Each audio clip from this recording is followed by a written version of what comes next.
Hello, all of you glorious third nipples that can see into the future. You've joined me for what is hopefully the final part of this, because I've only got another 10 or 15 minutes in me at most, and then we can all forget this ever happened. Which I'm sure isn't the first time some of you have heard that. But yes, I've also noticed this editing software gets a bit choppy after the 10-minute mark, so that's extra reason to stop. Hooray for everything! We'll scroll back a bit for all of you people who don't remember where we were. We'll start with this line.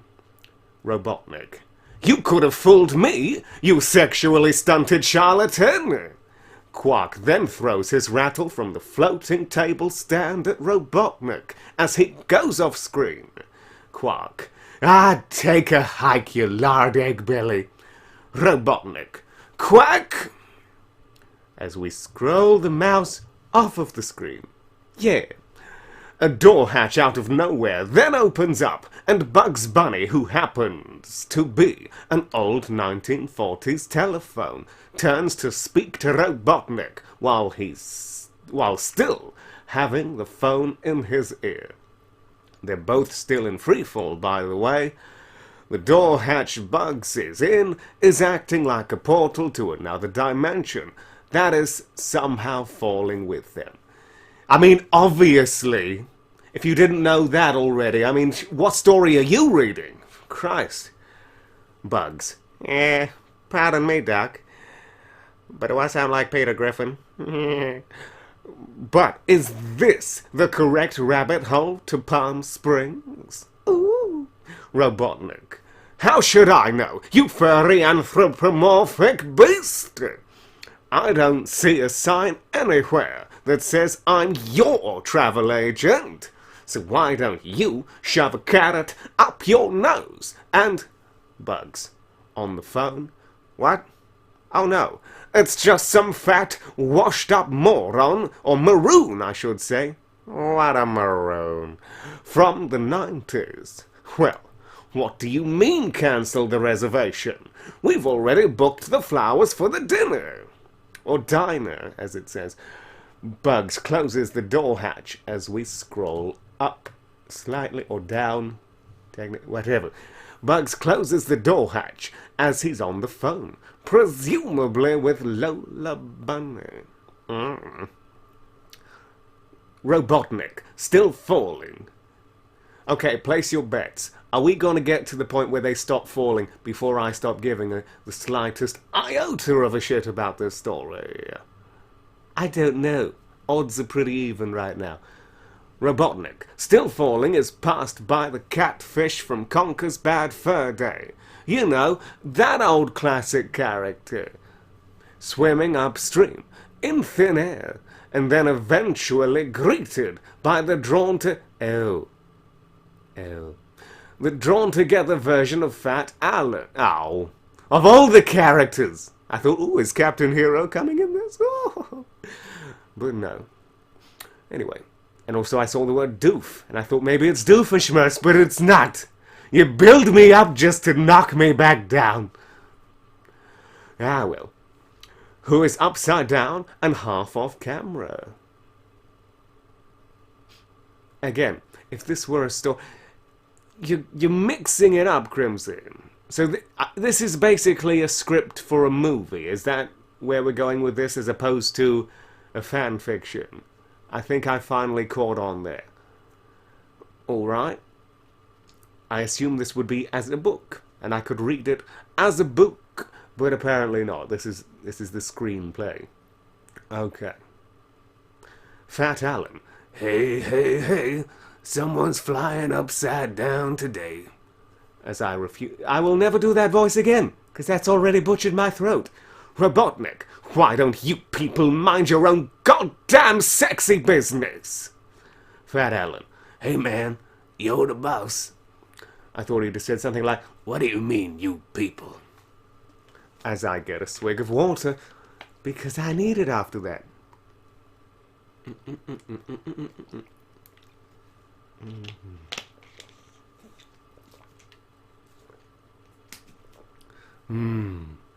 That's some delicious dead air. Okay. As he vanishes off screen, the world suddenly turns downside up again, and Robotnik crashes chin first. Oh, it did hit the floor.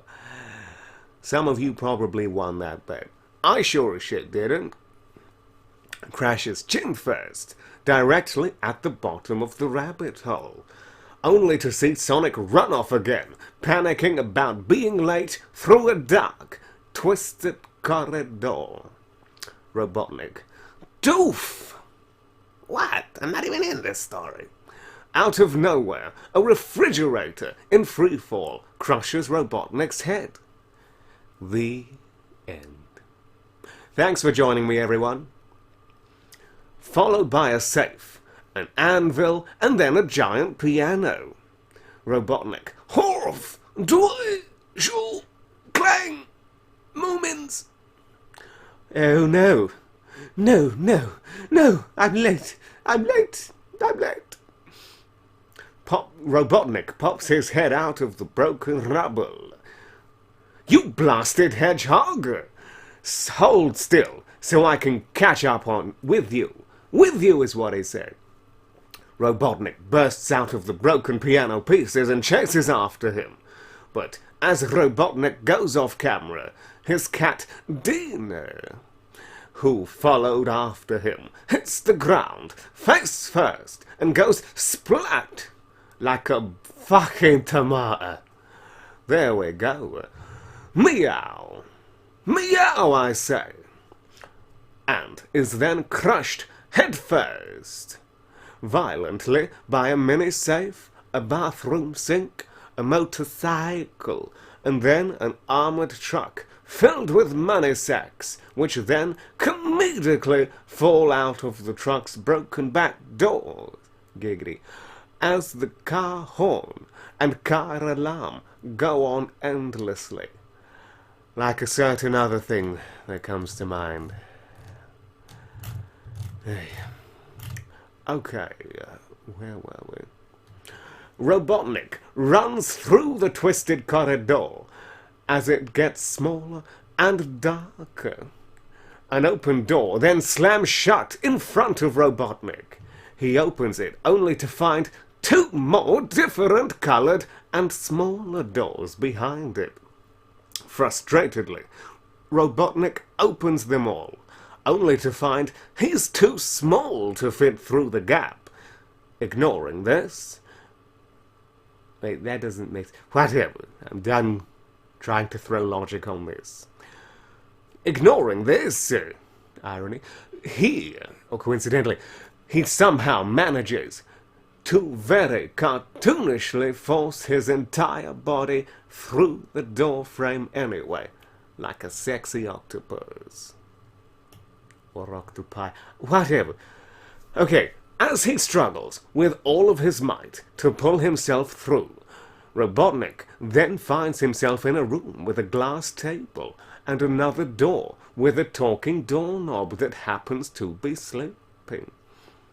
Robotnik rushes over to the doorknob and forces his mouth open to see inside, as you do, to which he sees Sonic running through a bright grass meadow. Only by doing this, he startles the doorknob awake. What? What's going on here? Mind your own business, said the American Robotnik. Robotnik then tries to violently pull the door open, only to discover his brute force is futile. Doorknob. Oh ho ho! You won't get through this door acting like that. I'm locked, you know. Open this door at once, brass baboon! Or I'll huff, and I'll puff, and I'll blow you away with 18 tons worth of dynamite. Ooh. Doorknob, interrupting his ramble. Why don't you try that bottle over there? It might help you fit through these doors easier, you know. Robotnik's attention is drawn to the bottle on the glass table. He walks over to it, picks it up, and reads the label out loud. Drink me. He passed first grade. I'm proud. While it could be rat poison, as most things are, last week's misplaced urine, or perhaps that stolen semen sample, spelt wrong. But anyway, sample, I was unable to pawn on eBay. I will admit, I'm feeling rather thirsty. Robotnik then drinks the entire bottle and instantly shrinks down in size. Perfect for crashing under the heel of justice. Yeah, his head shrinking first, then body, followed by his arms and legs. Whoops! I didn't just pass wind while doing that, did I? And cue the crickets. Robotnik then inspects himself and realizes that he's now the same size as the door in front of him. Doorknob, I say, you didn't leave the key up there now by any chance, did you? A key for the door magically appears on top of the now gigantic glass table. Robotnik, never mind all that. You overly simplistic Samaritan. There we go. Nailed it. Let's try that again. You overly simplistic Samaritan. We'll get it on the non-existent third take. Okay. I'm going to blow you up with dynamite anyway. Robotnik then pulls yet another heavy load, of dynamite from off-screen. Doorknob, you're going to war?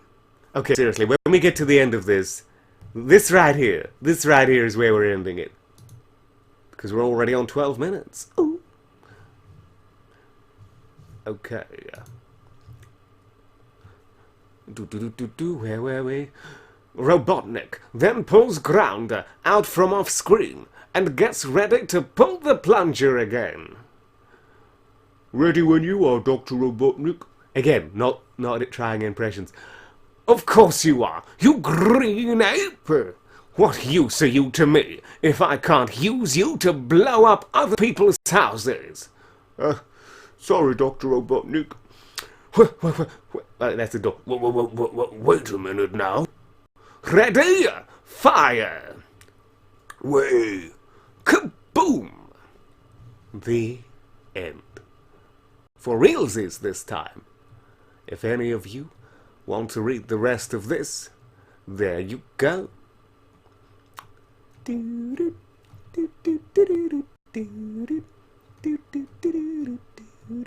Etc. So, lovely weather we're having. How are the kids? Non-existent, you say? Well, at least you don't have to feed them. Hopefully you're all having a lovely week. Whatever week it is that you're listening to this. I was going to reference how Valentine's Day was a few days ago, but that would date this timeless video. We want people centuries from now to read this tribe. So, let's see what the author has to say about his own story. This is a story I've been working on for the past several months now. No comment. This is my own personal adaptation to Disney's rendition of Alice in Wonderland. Only instead of Alice's... Only instead of Alice, the story features Dr. Robotnik from the TV show The Adventures of Sonic the Hedgehog. Ooh. Many other well-known and popular cartoon characters feature in the story alongside him as well, making this a bizarre tribute to our favorite characters of the animated era. I wrote this story in the form of a movie script. Well, that answers that. Because I'm later planning to turn this into an animated webcomic. Or even a fully animated movie for YouTube. When that will happen, I really can't say. but it's something I really would like to do in the near future. The humor in this story is really dark and at times can often be offensive. So, I give you fair warning. Now, before going in. Didn't read that properly, but we'll carry on. If you're easily offended by this style of humor or foul language, then this story may not be for you. But for everyone else, I really hope you enjoy it.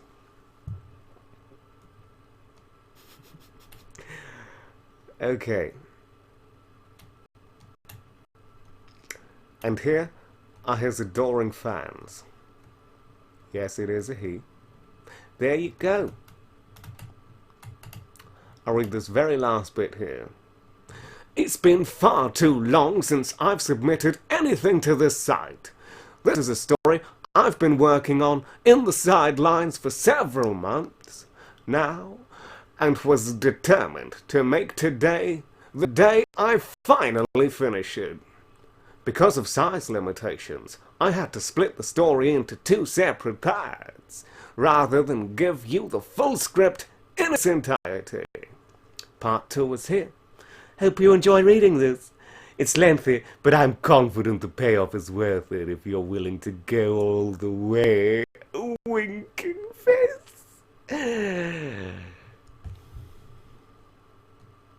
And I think we'll leave it at that. I'm tempted to read... Okay, fine, we'll read the comments, just to see what other person has to say. Oh boy, that sure took a while to read. Good work. This was very entertaining to read. Oh, you. Some typos here and there, but otherwise, magnificent work. I cannot do the Mickey Mouse voice after my throat is shot to shit from reading all of this, but we'll give it a try. I like the idea of an animated webcomic / fully animated movie. It's a lot of work, but I am sure it's possible to bring it into existence. Or bring it to. And here's the author. Thank you so much. I'm glad you enjoyed it. Hopefully I will be able to someday. The only real trick is finding suitable voice actors. Crimson. To fill the roles of all the characters, as there's so many roles to fill. Yes. Okay. The illustration itself wouldn't be an issue, but thanks for the feedback. Seriously made my day. My pleasure. Where's my check? Oh, you will definitely. But I sound a bit like Winnie the Pooh. Oh, bother. Is there a pause here? Let's pause this for a moment. Yes, there is a pause. I'll be back. There, I just took 2 swigs of water, so hopefully I can get through this now without sounding like the villain from Scream. Do you like scary movies? Okay. No, you will. Definitely. By the way... Or BT dubs. Are you planning to create it from scratch, or use the original movie in order to make it easier? I can't be bothered with the voices. Drawing on top of the original characters, for example. Yes, that is indeed true, but that shouldn't be a problem. There are loads of people who are interested in voice acting. Back off, everyone. I called sexy dibsies. First dibsies and second dibsies. Not third, though. I couldn't get there in time for those. Okay. In voice acting, so no worries there. Easier said than done, of course. Agreed. But I am 100% sure it will be worth it. I don't think anyone's watching this at this point, so I can just spew out is what I meant. Any old bullshit. No worries. People rarely read long stories like these, so I felt I should read it through and give some sort of feedback. And the idea overall was very interesting, which is what people say when they're trying to not be a total asshole. So, partly, I read it out of curiosity, which is fitting since they have some form of cat image. Fine, we'll read this. Now, I don't waste time tracing. What do I look like? A fucking amateur! I'll do it all from scratch, but I'll keep the movie on in the background just for scenery and character references. The real tricky part about the voice acting is having so many roles in this story to fill. Some characters only have like a 2-second cameo, yet I feel they're too important to the story to omit. Trying to find that many actors and hoping they can represent the characters authentically is no easy task. Plus comes the issue of paying them all is... Sorry, I'm losing the will to live as I'm reading this. That's why my effort is just plummeting. Okay. Plus, it's like my mind is turning off constantly and I have to keep like shaking it. Just be like, no, we're not done yet. It's like, huh, what happened? Where are we? Hey, oh, this again. Plus comes the issue of paying them. All as I doubt I'll find decent talent willing to do it for free. Did you say free? Ah, it's tricky. And here, I worry the length of my stories does put a lot of people off, but something like this... Sorry, my mind keeps switching off. It's like trying to get a car to start in the cold. It's like, it's not happening. It's like... Anyway, best car engine noise ever. Yeah, anyway. Like this, you just can't condense into a few paragraphs or so. Let me try. Guy goes through a hole. Some shit happens. Bitch breaks out. The end. Anyway. It has to be a feature-length story. Otherwise it doesn't work. Can't win 'em all, I guess. But thanks a lot for your feedback. What did they even say? What? They said there are a few spelling mistakes. That's not feedback. I spent the past 40 minutes giving you feedback. Where's my gratitude? But thanks a lot for your feedback. Greatly appreciated. Smiley face. Well, tracing has its goods and bads. Doing it the way you want it works the best, so I agree. Right. So you actually have to pay for the voices? I guess that's fair, but also a bit dumb. Why is that dumb? Why shouldn't you pay people for their time? Time is priceless. You could literally be doing anything else in that time, yet you're choosing to voice things for people. Unless they're friends, but even then it's like, Right, so you actually have to pay for the voices. I guess that's fair, but also a bit dumb.